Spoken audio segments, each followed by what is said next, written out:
국제사회의 거듭된 경고를 무시하고 평화와 안전에 대한 심각한 도전으로서 그 규모와 성격 면에서 과거와는 차원이 다른 엄중한 도발이라는 데 인식을 같이 하고, 문 대통령은 근본 핵실험이 과거보다 몇 배 더 강한 위력을 보였다는 점, 북한 스스로가 ICBM 장착용 수소탄 실험이라고 주장했다는 점에서 매우 우려스러운 상황이라고 하고, 국제사회와 협력하여 지금까지와는 차원이 다른, 그리고 북한이 절감할 수 있는 강력하고 실제적인 대응 조치가 필요하다고 강조하였습니다. 자, 문재인 대통령과 아베 총리 이 전화 통화를 했습니다만은 뭔가 실효적인 방법이 나왔습니까? 그런 분위기는 아닌 것 같습니다. 기존 통화 내용에서요, 조금 발언 수위는 좀 높아지기는 했지만 그야말로 눈에 확 띄는 듯한 그런 내용은 없었다는 평가들이 전해지고 있습니다. 문재인 대통령은 오전 11시부터 일본 아베 총리와 20여 분간 통화를 했는데요. 북한의 최고도의 강력한 압박과 제재가 필요하다. 보다도 강력한 안보리 제재 결의를 추진하자, 이렇게 뜻을 모았다고 하는데요. 이번 핵실험은 국제사회의 평화와 안전에 대한 심각한 도전이고 규모와 성격 면에서 과거와는 차원이 다른 엄중한 도발이다. 강력히 규탄하겠다. 이런 이야기를 하기는 했습니다. 하지만 양국 자체가 어쨌든 미국이라는 나라를 가운데 끼고서 한미일 동맹의 큰 축을 갖고 있기 때문에 양국이 독자적인 제재안을 이야기를 한다거나 이런 부분은 사실상 현 상황에서는 좀 어렵다는 관측들이 나왔었는데요. 그야말로 뭐 의견 교환 정도가 오간 것 같고 뭐 심각한 중대한 그런 논의 내용은 그렇게 많지는 않았다, 그런 평가들이 나옵니다. 아베 총리도 아베 총리입니다만은 사실 더 중요한 인사가 바로 트럼프 미국 대통령 아니겠습니까? 문재인 대통령, 트럼프 대통령하고는 통화를 한답니까? 아니면 이미 했습니까? 통화하지 않았습니다. 하하. 아직도 조율 중이라고 합니다. 그런데 아베와 트럼프는 하루 사이에 2번 통화했거든요. 왜 이렇게 조율이 쉬운지, 이런 이례적인 통화를 자주 하는 것과는 크게 차이나는 모습입니다. 문제는 미일 정상에 비해서 통화가 자꾸 늦어지는 현상이 계속 반복된다는 겁니다. 지금 북한이 일본 상공을 가르는 화성 12형을 발사한 직후 미일 정상은 통화를 했지만요, 한미 정상은 사흘 뒤에 통화를 했어요. 그리고 그 사이에 미일은 4번 통화했습니다. 그리고 앞서 북한이 ICBM을 7월에 날렸을 때도 역시 마찬가지였습니다. 트럼프 대통령과 아베 총리는 전화하는데 이틀 걸렸거든요. 근데 문 대통령 휴가 갔었죠. 그다음에 돌아왔죠. 그래서 휴가 중인 트럼프와 통화를 했어요. 트럼프가 휴가 중인데 열흘 걸렸습니다. 청와대는 이렇게 통화가 늦어질 때마다 한미 간에 물샐 틈 없는 공조는 이루어지고 있기 때문에 정상 간 통화가 그렇게 급하게 이루어질 필요가 없다는 입장을 반복해서 내놓고 있거든요. 하지만 지금 최근 이상 기류가 있는 거 아니냐, 이런 징후 있는 거 아니냐 분석 쏟아지고 있습니다. 전문가들은 미국이 가장 좋아하는 동맹이 한국이 아니라 일본이라는 인상을 주기 쉽다, 이렇게 평가하고 있습니다. 정상 간 통화가 정말 급하게 이루어질 필요가 굳이 없는 겁니까? 뭐 큰 방향을 정해준다는 차원에서는 정상 간 전화 통화는 필요하다고 생각합니다. 물론 물밑에서는 아마 지금도 접촉이 잘 될 거라고 생각해요. 어제만 해도 정의용 실장과 맥마스터 국가안보보좌관이 2번 통화하고, 근데 지금 정상 간 통화는 잘 이루어지지 않는 모습인데 저는 스타일 차이가 아닐까 그런 생각을 합니다. 트럼프 대통령 같은 경우에는 막 내지르죠. 그리고 막 어떻게 보면 몰아붙이는 식의 그러한 이야기를 할 테고, 우리 대통령 입장에서는 신중한 발언을 하다 보니까 서로 케미가 안 맞을 가능성이 있다. 그리고 또 다른 한편으로는 이익 차이도 분명 없이 존재한다고 생각해요. 국가의 뭐 군사적 긴장 조성, 이런 부분은 전쟁터가 한국이 될 수 있으니까 우리 입장에서는 그건 절대 막아야 되는 거고. 그렇죠. 청와대도 어제 밝혔습니다만은. 미국이나 일본 입장에서 지는 부분이 있기 때문에 조속히 전화 통화하시는 게 좋을 것 같습니다. 자, 북한의 잇단 도발로 한미 간이 그 어느 때보다 사실 긴밀한 협조가 필요한 시점일 겁니다. 한미 동맹에서 불협화음이 계속 나오면서 우려를 나올 수밖에 없는데, 자, 문제의 핵심은 트럼프 대통령입니다.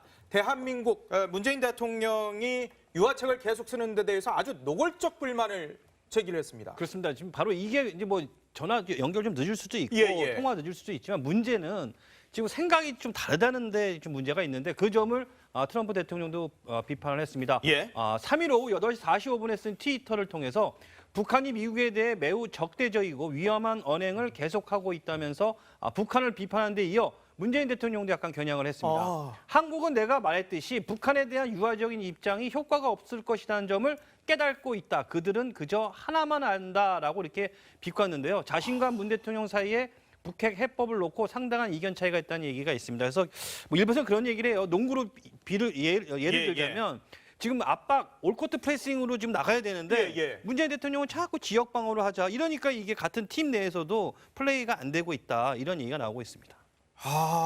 트럼프 대통령은 북한에 대한 유화적인 입장이 효과가 없을 것이다라는 것을 얘기를 했는데 문재인 대통령은 지금 그렇지 않고 있다. 그렇죠. 그런데 우리 정부는 지난 정상회담에서 우리는 다 이견 없이 얘기를 했거든. 또 이런 입태요. 당연하죠. 청와대는 트럼프 대통령이 어제 우리의 대북 대화 제안에 불만을 나타냈다는 트윗, 그것도 이제 폭풍 트윗을 계속했잖아요. 그렇죠. 쏟아낸 거죠. 그러니까 한밤중에 출입 기자들에게 문자 메시지를 보냈습니다. 우리는 동맹국들과 함께 평화를 통한 한반도의 비핵화를 포기하지 않고 추구해 나갈 것이다. 또다시 이 땅에서 전쟁의 참화를 되풀이할 수는 없다고 강조했습니다.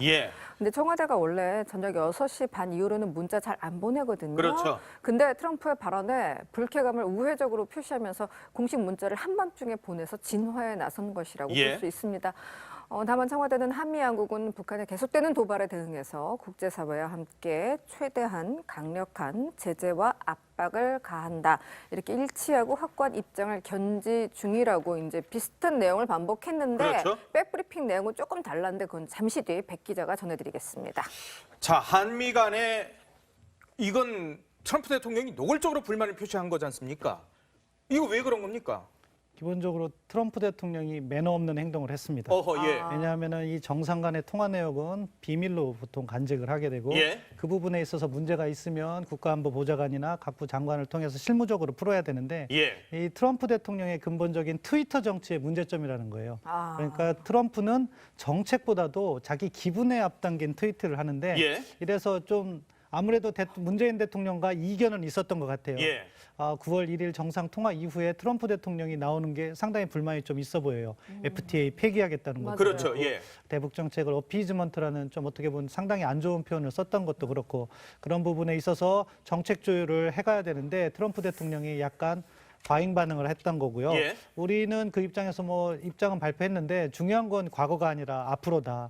지금 북한이 이렇게 핵실험을 하고 위기를 고조시키는데 동맹의 균열이 있어 보이는 것은 누구의 이익이겠습니까? 북한의 이익입니다. 따라서 한미 간의 이견이 있으면 그것을 최소화하는 노력을 하고 서로 뭐 보좌관 차원에서 노력해서 대통령이 함부로 이야기하는 것도 자제시키고 그런 모습을 좀 우리가 보여줘야 될 것 같습니다. 자, 그런데 트럼프 대통령은 여하튼 미국의 최고 지도자지 않습니까?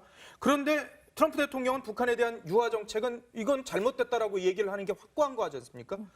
그러면은 문재인 대통령이 계속해서 그러지 말아요라고 해가지고 될 문제는 또 아닌 것 같거든요. 그러니까 우리도 압박과 대화라는 정책 기조를 유지하고 있으면 북한이 잘못된 행동이 있을 때 이 압박 부분에서의 운전석은 우리가 어떻게 앉아야 될까 하는 부분에 고민이 더 많이 필요하다고 생각합니다. 지금의 운전석은 그러니까 대화 쪽에 지금 우리가 운전석을 계속 강조를 하고 있었는데 북한이 그런 것을 거부하고 핵실험을 하고 미사일 실험을 하고 하니까 우리도 운전석의 위치를 뭐 가는 방향이라고 해도 되겠습니다.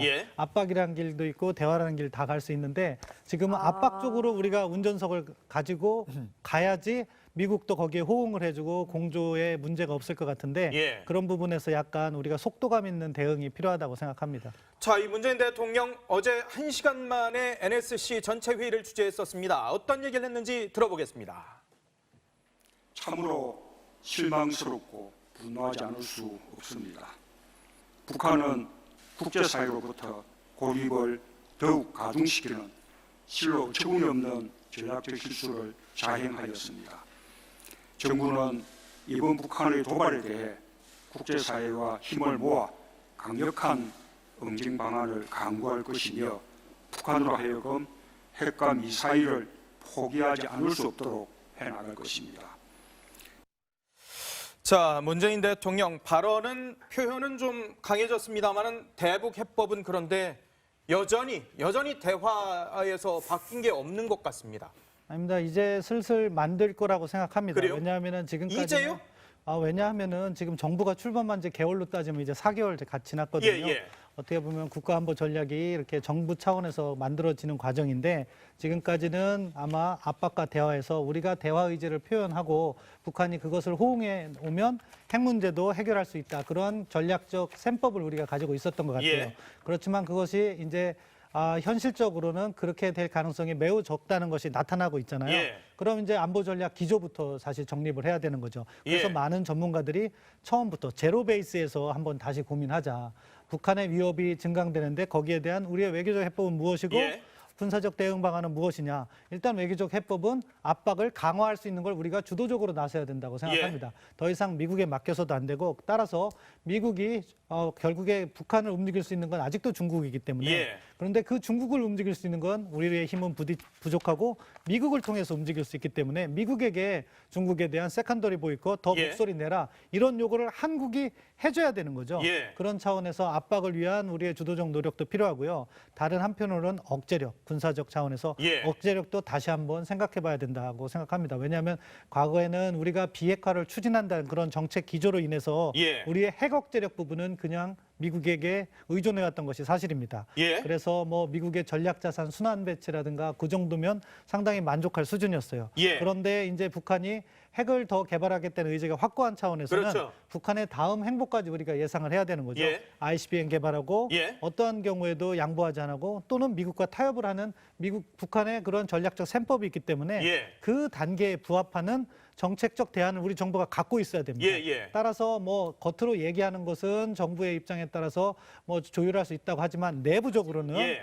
핵 공유, 전술핵 그리고 독자적 핵 무장까지도 다 옵션으로 고려해서 예. 어떠한 환경이 조성됐을 때 예. 어떠한 시간에서 우리의 이러한 정책 옵션을 꺼낼 것인가 예. 준비를 해야 될 시기라고 생각합니다. 자, 그런데 사실 그 문재인 대통령은 지난 노무현 정권 당시에 비서실장까지 지내셨고 이 남북 정상회담을 하는데도 관여를 하셨던 분이시기 때문에 북한의 핵 상황들을 너무 잘 아셨고 그동안의 상황들을 너무나 잘 아시는 분이신데 근데 이제 와서 제로베이스에서 대북 정책을 시작을 한다? 이건 좀 뭔가 좀 아니 뭐 어떻게 보면은 이 정부의 기조란 것이 예, 과거 2007년까지의 뭐 노무현 정부에 있어서의 남북 대화 기조를 계승하는 측면이 있었습니다. 그거는 뭐 어떻게 보면 안보 정책 하나가 아니라 국가 정책 전반에 있어서 노무현 정부를 계승하는 그런 예. 입장을 갖고 있었고 그것이 국민의 지지를 받았기 때문에 그것이 잘못됐다고 할 수는 없는 거예요. 예. 하지만 지난 10년 동안 우리의 안보 환경이 바뀌었다고 생각해요. 예. 그러한 바뀐 환경을 대통령으로서 이제 판단을 하시고 예. 그 환경에 가장 적합한 우리의 정책은 무엇이어야 되는가 그 부분에 있어서 제로 베이스로 다시 한번 구축할 시간은 있다고 생각합니다. 예. 그렇게 함으로써 우리가 한미 공조도 더 잘해낼 수도 있고 또 북한과의 대화도 우리가 현실을 정확하게 인식해야지 예. 적시에 적절한 내용을 가지고 대화를 할 수 있다. 저는 그렇게 생각합니다. 그렇군요. 자, 야당에서는 문재인 대통령이 얘기를 했었던 레드라인을 북한이 사실상 넘었다라고 지금 비난을 하고 있습니다. 그런데 청와대와 문재인 대통령은 그건 아니다라는 입장인 것 같습니다. 자, 레드라인과 관련한 청와대와 문재인 대통령의 과거 얘기들 들어보겠습니다. 문재인 대통령은 지난 4월 7일 탄도탄 작전 통제소와 공군 작전사령부를 방문해서 대북 경고 메시지를 전했습니다. 카키색 공군 점퍼 차림에 빨간 마우라 차림으로 백군기 전 의원 등 군 출신 인사 50여 명 앞에서 목소리를 높였습니다. 북한이 계속해서 미사일 이렇게 도발 계속한다면 그걸 끝내 6차 핵실험을 감행한다면 그래서 북한이 돌아올 수 없는 다리를 건너는 것이 될 것이다. 아마도 김정은 체제 유지가 어려워질 수 있다라는 것을 경고하고 싶습니다. 당시엔 북한의 제6차 핵실험과 북한 체제를 연계하는 듯한 발언으로 풀이됐습니다. 6차 핵실험을 사드 배치와 연계할 것이라는 점도 시사했습니다. 북한이 6차 핵실험을 강행하고 계속해서 핵 도발을 계속해 나간다면 뿐만 아니라 핵을 고도해 나간다면 그때는 사드 배치가 불가피할 수 있습니다. 북한이 이른바 레드라인을 넘으면 강력한 제재가 뒤따를 것이란 경고도 거듭했습니다.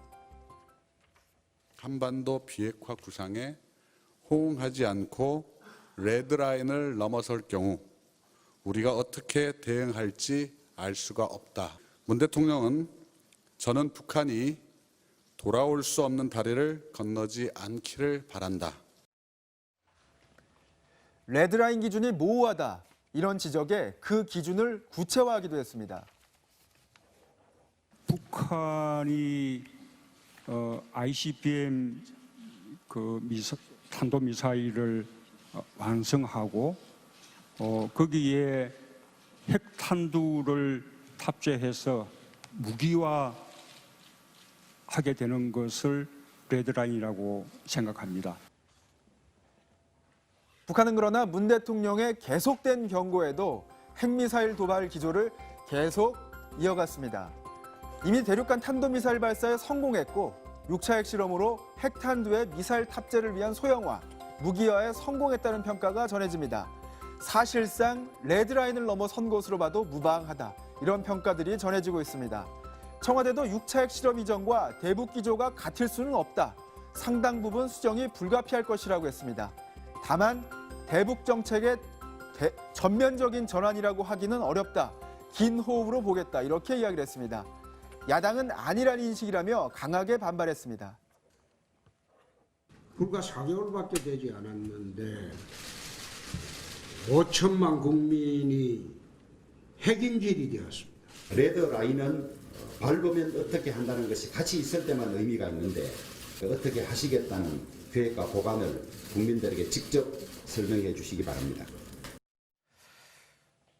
자, 백대우 기자의 브리핑 들어봤습니다. 청와대는 그러니까 거듭 레드라인을 넘어선 건 아니다. 뭐 이런 얘기를 하고 있는 거죠. 맞습니다. 청와대 고위 관계자는 ICBM 재진입 성공 여부가 확인되지 않았고 핵탄두 소형화 역시 아직 단계가 남아 있다면서 레드라인을 넘었다고 보기는 아직 이르다는 입장입니다. 자, 그럼 일각에서는 재진입까지 완벽하게 증명이 되고 눈으로 확인한 뒤에야 그때서야 대책에 나서겠다는 것이냐 이런 의문이 뭐 여론이나 또 언론, 또 전문가들 사이에서 끊임없이 제기되고 있습니다. 자, 반복된 대화 거절 속에서도 끊임없이 이어진 대화 제의부터 레드라인 정리까지 문재인 대통령의 오락가락 등이 혼란을 조금 키우고 있는 건 아니냐 이런 비판이 나오고 있습니다. 이게 문재인 대통령이 사실 레드라인이라는 표현을 썼을 때 바로 논란이 됐었습니다. 이거 나중에 어떻게 이거 뒷감당을 하시려고 저런 표현을 썼을까라고 사실 외교 전문가들이 많이 지적을 했던 부분인데 결국 지금 이렇게 지적이 되고 있는 상황이잖아요. 아마 레드라인을 처음 사용했을 때 좀 설명을 더 해주셨으면 하는 좀 아쉬움이 있습니다. 그러니까 보통 일반적인 레드라인은요. 그 선을 넘었을 경우 무력 공격을 가능성을 열어놓는 상황입니다. 공격을 하겠다라는 거죠. 네가 만약에 핵무기를 개발하면 나는 너를 때리겠다. 그것은 중동에서 이스라엘에 대해서 레드라인을 걷습니다. 중동 국가들이 이스라엘에 대해서 공격을 하면 중동국에 대해서 전쟁을 할 수 있다. 이런 식으로 레드라인을 건 것이 아주 그게 기원이라고도 볼 수 있는데 외교 정책상으로는. 그런데 지금 대통령께서 이야기한 레드라인은 제가 해석하건데 그런 건 아닙니다. 북한이 ICBM에다가 핵무기를 탑재하더라도 우리가 북한에 대해서 무력 사용을 열어둔 것은 아니라고 생각해요. 아마 대북 정책 기조를 지금 압박과 대화에서 압박으로 바꾸겠다. 그 뜻으로 말씀하신 건데 이 레드라인이라는 표현을 사용함으로써 약간 오해가 있는 것 같아요. 근데 그런 부분은 우리가 이런 정책 이야기를 하실 때 조금 더 세세한 설명이 좀 필요하다고 생각하고요. 그럼 진정한 레드라인은 무엇이냐? 두 가지로요. 무력 사용의 레드라인은 결국 북한이 핵무기를 사용하는 징후가 보일 때가 레드라인이라고 생각합니다. 그때는 우리의 생존을 위해서 무력 공격을 해야죠.